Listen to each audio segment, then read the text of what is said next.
Советник нашего пророка Мухаммада, алейхиссаляту вассалям, на небе, ангел милосердия и дождя, который никогда не улыбается, он управляет всеми природными явлениями. Есть много вещей, которые нам нужно знать об этом ангеле, упомянутом в священном Коране и хадисах. Один из вопросов, который наиболее всего интересовал человечество на протяжении тысячелетий, это Вселенная. Одни ли мы в ней? Небеса, которым не видно конца и края, наполнены ангелами, и один из них – ангел Микаиль, который является одним из 4 великих ангелов. Он ответственен за дождь, который отвечает за естественные события в мире и за распределение средств к существованию животных, растений и людей. Наш пророк Мухаммад, саллаллаху алейхи вассалям, говорит в одном из хадисов: «У каждого пророка были 2 советника из обитателей неба и 2 из обитателей земли. Мои 2 советника из обитателей неба – Джибриль и Микаиль, а из обитателей земли – Абу Бакр и Умар». Слышали ли вы когда-нибудь о первой встрече пророка, саллаллаху алейхи вассалям, ангелом Микаилом? Пророк, алейхиссаляту вассалям, вознесся на небо под предводительством ангела Джибриля и посетил каждое небо один за другим. Он увидел множество знамений Всевышнего Аллаха.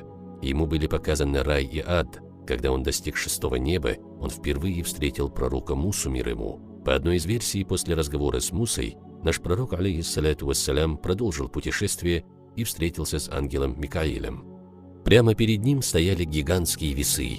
Его масштабы были настолько огромны, что они могли охватить расстояние между землей и небом. Наш пророк, алейхиссаляту вассалям, подошел к Микаилю и поприветствовал его. Микаиль ответил на приветствие и сказал: «Не было уммы лучше твоей, и благословения, которые были даны им, никогда не были дарованы никому до них. Степень твоей уммы выше, чем других. Блаженны те, кто следует за тобой. Позор тем, кто не любит тебя и не следует твоим путем».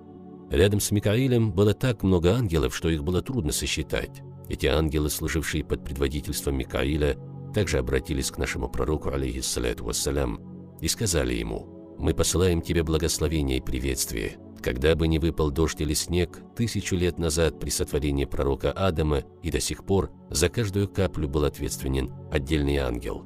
Эти ангелы беспрекословно выполняют свои обязанности. Ангелу, который выполнил этот приказ, больше никогда не будет велено повторно выполнить его. Подумайте только, сколько их. Это непостижимо для нашего ума даже представить, насколько их много. Сколько было дождей, сколько было капель, сколько снежинок, сколько же ангелов. А вот так творит Всевышний Аллах».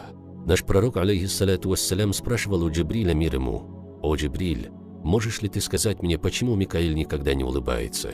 Джибриль, мир ему, ответил: «Микаиль не улыбается